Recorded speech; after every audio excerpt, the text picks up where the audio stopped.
Hello दोस्तों, आज की कहानी हाय मेरे सामने वाले घर में। दोस्तों, मज़ेदार हिंदी कहानियाँ सबसे पहले देखने के लिए आप मेरे चैनल को सब्सक्राइब कर लें।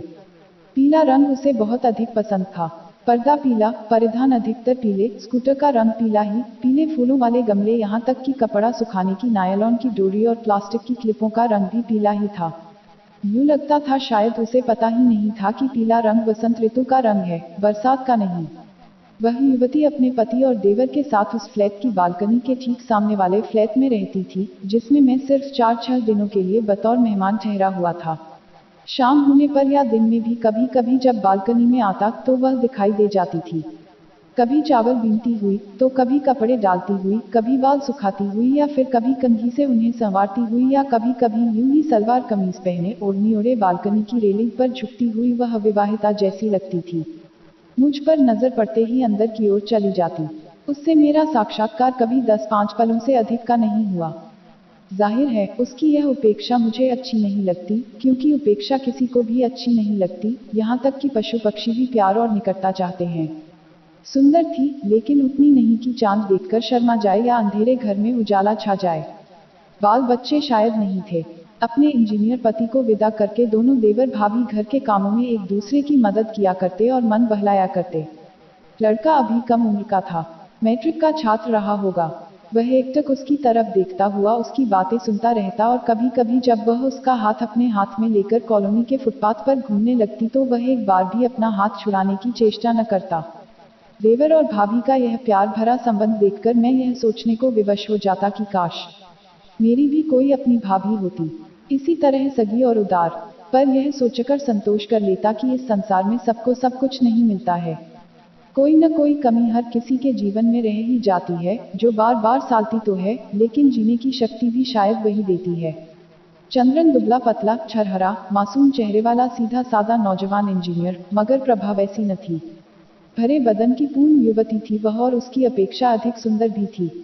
लड़का, शायद उसका नाम पद्म था, अपने बड़े भाई की तुलना में अधिक सुंदर भी था और आकर्षक भी। मुझे देखकर उसके छुप जाने का सिलसिला जब समाप्त नहीं हुआ और उस औद्योगिक नगरी में बरसात के मौसम में मुझे मन बहलाने का कोई और जरिया नहीं मिला, तो मुझे अपने ब्रीफकेस में पड़े उस परिचय पत्र की याद आई, जो एक प्रसिद्ध प्रकाशन संस्थान द्वारा मुझे अपना संवाददाता नियुक्त करते समय प्रदान किया गया था। मैंने सोचा, क्यों न बैठे बैठे अपनी पत्रिका के लिए एक परिचर्चा आयोजित कर ली जाए। विषय भी जल्दी ही सूझ गया, जो काफी समयानुकूल भी था। कॉलबेल बजाने के थोड़ी देर बाद थोड़ा सा दरवाजा खुला, उसके पीछे से पद्म का गोल सा चेहरा झांक रहा था। आप किससे मिलना मांगते हैं?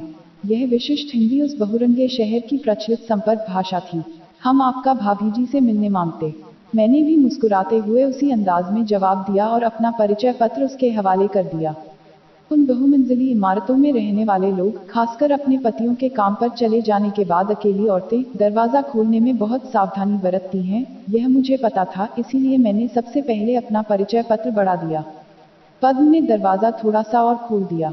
हु कम्स देयर, कहती हुई एक छोटे से तौलिए से अपना हाथ पोंछती हुई प्रभा भी वहां पर आ गई। मुझ पर नजर पड़ते ही ऐसे ठिठक गई, मानो चोरी करते पकड़ी गई हो। तब तक पद्म मेरा परिचय पत्र उसे थमा चुका था। उसने एक बार मेरी तरफ गौर से देखा और फिर परिचय पत्र पढ़ने लगी। तब तक दरवाजा पूरा खुल चुका था। पद्म मानो मुझे अंदर आने की मौन सहमति देकर पीछे हट गया। आइए, अंदर आ जाए, प्रभा ने थोड़ा सा हकलाते हुए और मुस्कुराने की कोशिश करते हुए मुझसे कहा। उसने मेरा परिचय पत्र मुझे वापस कर दिया और सोफे पर बैठने का इशारा करते हुए खुद भी मेरे सामने बैठ गई। पद्म अभी तक वहीं खड़ा था, मानो इस एपिसोड में अपनी भूमिका तलाश रहा हो। प्रभा ने उसे भी एक बार बैठने के लिए कहा, लेकिन उसके इनकार करने पर उसे अंदर पढ़ने के लिए भेज दिया। जब मैंने उससे कहा कि मैं अपनी पत्रिका के लिए महिलाओं की समस्याओं से संबंधित एक परिचर्चा में उसे भी शामिल करना चाहता हूं, तो वह प्रसन्न हो गई। भला प्रसिद्धि किसे अच्छी नहीं लगती। वह मुझे बताने लगी कि वह इस पत्रिका की नियमित पाठिका है, लेकिन उसका पत्र संपादक कभी नहीं छापते हैं, उसने मुझसे शिकायत के लहजे में कहा। तब मुझे मालूम हुआ कि यह हिंदी भाषी होते हुए भी वह बहुत अच्छी हिंदी जानती है। परिचर्चा के विषय के बारे में जब मैंने उसे थोड़ा विस्तार से बताया, तो वह बोली, आपने यह विषय उठाकर हम जैसी गृहिणियों की दुखती रग को छुआ है, जो पति के काम पर चले जाने के बाद बिल्कुल अकेली हो जाती हैं। न सास, न नंद, न बच्चे, बस आप और दीवारें। टीवी बेचारा भी कितना साथ निभाए। उसकी व्यथा वास्तविक थी ऐसा उसके चेहरे से लग रहा था। मगर आपके साथ तो आपके देवर जी हैं, फिर आपकी समस्या क्या है? मैंने बातचीत को आगे बढ़ाते हुए पूछा। मेरी समस्या दूसरी है, उसने आराम से बैठते हुए कहना शुरू किया। इसी बीच उसने पद्म को पुकारकर उससे चाय बनाने का आग्रह किया। निश्चय ही यह आग्रह अपनी मातृभाषा में किया गया था, लेकिन लगता था कि चाय बनाने का तरीका पद्म को ठीक से आता नहीं था, क्योंकि वह बीच बीच में आता और कभी चाय तो कभी चीनी और दूध की मात्रा पूछ जाया करता था। पद्म का अपने भैया और मेरे सिवाय संसार में और कोई नहीं है। उसने कुछ धीमे स्वर में कहा। पिताजी बहुत पहले गुजर गए, माँ भी नहीं रही।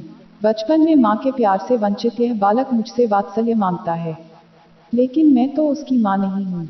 छाती से लगाती हूँ तो इसकी सांसें गर्म हो उठती हैं। तरुण है, मेरे होंठ चूम लेता है। उस समय अपने आप को संभालना मुश्किल हो जाता है। सोचती हूँ कि जरा भी ढील दूंगी तो यह बर्बाद हो जाएगा। फिर अपने भैया से इसके और अपने पति से मेरे संबंधों का क्या होगा? आप ही सोचिए, बरसात की दोपहरी में जब झमक झमक कर पानी बरसता है और घर में सिर्फ मैं और यह होते हैं, बिजली कड़कती है तो मुझसे लिपट जाता है। वात्सल्य और रति की यह मिली जुली भावधारा किस क्षण हमें कहाँ बहाकर ले जाएगी, कहना मुश्किल है। मैं एकाग्रचित होकर उसकी धारा प्रवाह भावाभिव्यक्ति के शब्द शब्द को और उसके अर्थ को पूरे मनोयोग से सुन और समझ रहा था। उसका बोलना जब समाप्त हुआ तो मैंने मुस्कुराकर कुछ कहना चाहा। प्रभा भी एक लंबी सांस लेकर मुस्कुराती हुई सीधी होकर बैठ गई। फिर मेरी तरफ देखते हुए बोली, नी कुमार, आप कोई जादूगर मालूम होते हैं। सो कैसे? मैंने खुश होकर पूछा। प्रशंसा से भला कौन प्रसन्न नहीं होता? इसलिए कि जो बातें मैंने अभी अभी आपको बताई हैं, वे बताने योग्य तो थी नहीं, लेकिन आपको देखकर मुझे ऐसा लगा मानो मैं किसी चिकित्सक के समक्ष बैठी हूँ, जो मेरे मन की उलझनों का समाधान करने मेरे पास आया है। वह सहज थी। इसी सहजता के साथ उसने मुस्कुराते हुए कहा, आपसे सब कुछ बताकर मैं अपने आप को बहुत हल्का महसूस कर रही हूँ। यह तो आपकी उदारता है कि आपने मुझे इस योग्य समझा कि अपने मन की गहन अनुभूतियों से मुझे अवगत कराया। आप अगर अपने मन का भार कुछ हल्का महसूस कर रही हैं, तो यह मेरे लिए बहुत ही खुशी की बात है। मेरे इस वक्तव्य के बाद प्रभा के व्यवहार में और आत्मीयता आ गई। तब तक पद्म भी चाय लेकर आ गया। चाय उसने अपने लिए भी बनाई थी। हमने उसके काम की प्रशंसा की और चाय की चुस्कियों के बीच इधर उधर की बातें होती रहीं। जब खाली कपों को लेकर पद्म भीतर चला गया, तो मैंने मानो निष्कर्ष के तौर पर कहना शुरू किया, मैं तो यही कहूंगा कि आप पद्म को स्नेह दीजिए और उसे समझाइए कि प्यार का मतलब क्या होता है। देवर भाभी के प्रेम और पति पत्नी के प्यार के बीच जो अंतर है, उसे आप उसके सामने स्पष्ट कर दीजिए। अभी तरुण है, युवा होते ही उसके आकर्षण का क्षेत्र विस्तृत हो जाएगा, तब आपकी समस्याएं अपने आप काफी कम हो जाएंगी। उसने ध्यान से मेरी बात सुनी और उससे इस तरह सहमति जताई मानो ये बातें पहले से उसे पता हों। फिर थोड़ी देर तक चुप्पी छाई रही। इंटरव्यू समाप्त हो चुका था। मैंने भी वहां से प्रस्थान करने का निर्णय किया और दोनों हाथों को जोड़ते हुए उठ खड़ा हुआ। लेकिन चलते चलते मैंने सोफा कवर के रंग पर गौर किया। उसका रंग भी पीला ही था। प्रभा भी हाथ जोड़े उठकर खड़ी हो गई, तो मैंने उससे कहा, प्रभा जी, चलते चलते मैं एक और सवाल आपसे पूछना चाहता हूँ। अवश्य ही पूछिए। प्रभा की आंखों में प्रोत्साहन था। लेकिन यह एक निजी सवाल है। मैंने उसकी आंखों में गहराई से झांकते हुए कहा। उसके चेहरे से साफ जाहिर हुआ कि इस बात से वह थोड़ा संकोच में पड़ गई है कि निजी सवाल न जाने कैसा हो। लेकिन मैंने उसे और अधिक चिंतित नहीं होने दिया और पूछा, लगता है पीला रंग आपको बहुत पसंद है। मेरे इस सवाल को सुनकर उसने राहत भरी मुस्कुराहट के साथ एक नज़र अपने चारों तरफ के पीतमय वातावरण पर दौड़ाई और कुछ कहने के बजाय स्वीकृति में सिर हिला दिया। लेकिन यह तो बसंत का रंग है, मैंने कहा। अच्छा, उसने इस तरह कहा मानो यह बात उसे पहली दफा किसी ने बताई हो। तो बरसात का रंग कैसा होता है? बड़ी मासूमियत से पूछे गए उसके इस सवाल पर मैं मुस्कुरा दिया। हरा यानी ग्रीन। सुनकर प्रभा उन्मुख भाव से हंस पड़ी। उससे विदा लेकर जब मैं अपने मेजबान के फ्लैट में आया तो खाना तैयार था। भोजन के बाद बालकनी में आता हूँ तो देखता हूँ सामने अपनी बालकनी में प्रभा खड़ी है। सब्ज रंग की साड़ी पहने हुए, ऋतुरंग में लिपटी हुई अपने पति की तरफ देख रही थी, जो नीचे स्कूटर पार्क करके हेलमेट खोल रहा था। पति के जीने में गायब होते ही उसने मेरी तरफ देखा मानो रंग परिवर्तन के लिए मेरी प्रशंसा मांग रही हो। मेरा हाथ अनायास ही अभिवादन की मुद्रा में उठ गया। उसने झुककर उसे स्वीकार किया और फ्लैट के अंदर चली गई।